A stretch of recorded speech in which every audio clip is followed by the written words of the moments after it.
వర్షం చాలా ఎక్కువ, చలితో వణికిపోతున్నాను. నాకు తోడెవరూ లేరు.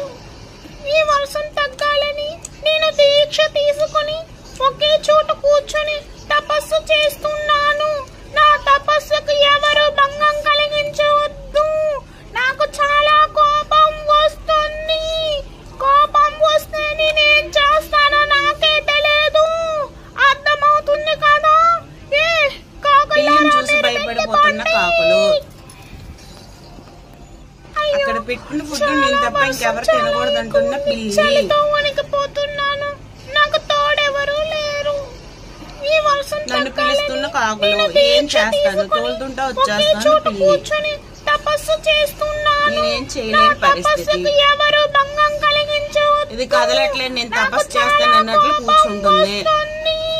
కోపం వస్తే నేనేం చేస్తానో నాకే తెలియదు. వీడియోకు పోజిస్తున్న క్యాట్.